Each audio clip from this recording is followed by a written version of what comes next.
What's going on, guys? Real quick about the gameplay. It's just a domination game. I've been playing a ton of domination. It's a lot more controllable, I want to say, than Kill Confirmed or TDM, and I don't know. I just been having a little bit more fun in domination, so I've been playing it a lot. And also, the LMGs are all beast. If you guys didn't know, they patched them a few months ago. And they're all, well, not all of them, but for instance, this L86 is a 3-shot kill at all ranges, and when you throw thermal on it, it cuts down on the recoil immensely. If you're crouched, there's almost no recoil, and then if you're prone, it's virtually has no recoil whatsoever. So it's just a gun that I love using lately. I got a couple domination games with it, and you guys saw part of this gameplay in the video when I was talking about the new playlist that they're going to introduce. So I just thought I'd upload the full thing. It's a 46-5 domination, and going for the win as always, and dominate the other team pretty nicely. But enough about the gameplay. Let's get right into it. Let's talk about how to pull an all-nighter. Now, I have pulled more all-nighters than anyone I know. I pull an all-nighter at least once a week, sometimes 2 or 3 times, and let me tell you, it's probably the worst thing you can do for you. It's you feel depressed, you feel miserable, you lash out a lot. It's just not a good thing to do, but sometimes you literally just have to. For me, mine is I can't get up to an alarm, so if nobody can wake me up, I just say fuck it. And if I'm not going to get at least, like, literally, if I'm not going to get like 8 to 10 hours, then I'm not going to wake up to an alarm. So if I know I'm only going to get 4, I'm just going to pull an all-nighter and say fuck it. But for the type of all-nighter that's most common, in my opinion, is I just want to stay up, play video games, do homework, and sleep till, or go to bed at 10 a.m. and sleep till 4 p.m. the next day. That's the most common. That's the one I love to do. That one's awesome to do in the summer, because you can stay up all night, and still 4 p.m. you can still go outside, still have fun with some friends. That's the best type of all-nighter. But when you're doing that all-nighter, really, it's a lot different than pulling the other type of all-nighter when you actually have to do something the next day. It's really, it's as simple as just keep yourself going. Don't ever lay down. You know, if you're playing a game, don't stop playing that game. Keep playing, and keep playing. If you gotta go pee, and then come right back and play your game. If you gotta get something to eat, go get something to eat. Never lay down, and never ever get comfortable. I want to say, don't get to the point where you're just straight up everything hurts, but don't get so comfortable that you can fall asleep, because I've never done it, but I've seen people fall asleep while playing video games. I've never done it. I don't even understand how it's possible. Maybe it depends on the game, I guess, but I don't know. Some people fall asleep during games. So sit in a computer chair, you know, sit up, don't, you know, get comfortable, don't lay down and play games.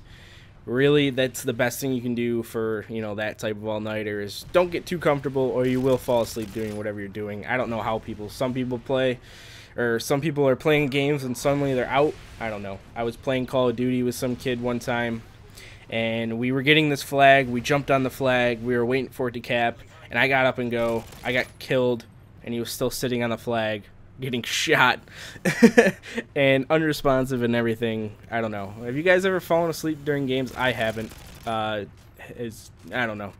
If you've ever fallen asleep during your game, you know, leave a comment or whatever, what game it was, and maybe some games there's a lot of cinematic scenes. I don't know, maybe, but whatever. And as far as like another thing when it comes to, like, you know, like some sort of supplement you can have while pulling all-nighter, try to keep constant flow of it, you know, not enough to kill you, but, you know, just enough to keep you wired. Like, you know, every midnight release that I go to, right after I pick up the game, I go to the grocery store right after, or the, you know, the gas station, pick up a 12-pack of soda, 12-pack of Mountain Dew's got the most caffeine in it out of any soda. You know, out of the big brands. Just a little heads up. And then, you know, there's like the game fuel ones, but just keep a nice steady flow of caffeine in you. Or you can go the Red Bull, but don't have more than 3, because you're probably going to kill yourself.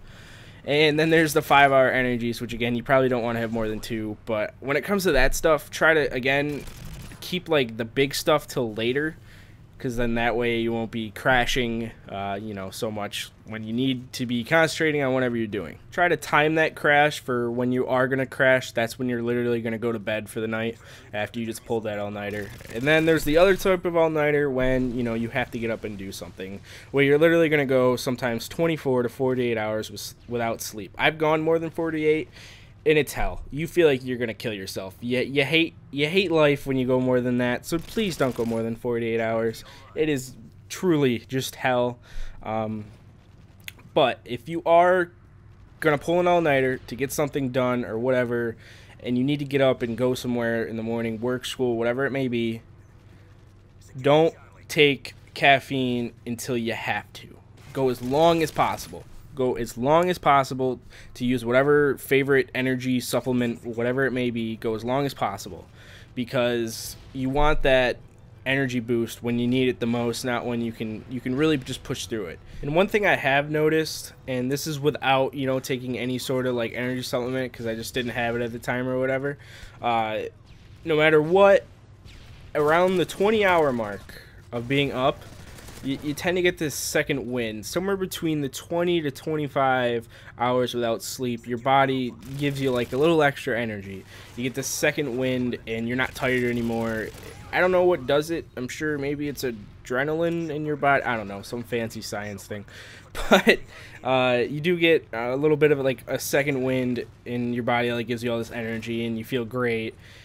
But after that, that's when it really gets hard. Right around the 30 to 35 hours, that's when you just want to shoot yourself. But, you know, sometimes you just got to do it.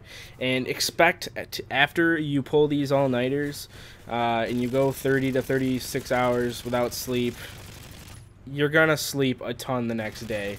And if you don't, you're going to feel it for the next several days. Even if you get like 8 hours of sleep, you're still going to feel it, because your body's still recovering.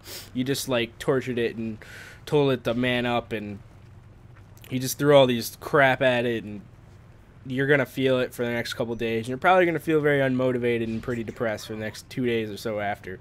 So that's one thing you got to look out for. But again, do not lay down at all costs. Do not lay down. And there has been instances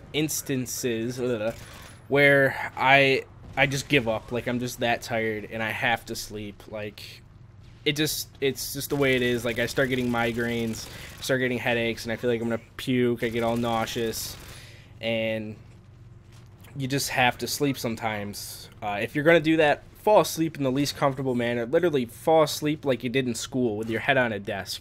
That's the best way to do it, because I've slept for like 3 hours that way, and then I feel great. That's, if you have to, just fall asleep in the least comfortable position as possible with your head on a desk like you did in school. Well, at least I did in school. But your neck and back are gonna hurt, of course, but you'll be up. So that's the end of the video. We end up winning 200 to 107. I go 46-5 with an L86 with thermal, playing the objective, going for the win. If you liked the video, be sure to hit the thumbs up. Leave a comment if you ever fallen asleep, you know, playing video games. A little curious on that one, because I've never done it. But stay off the streets, pass on grass, and don't get your girl pregnant.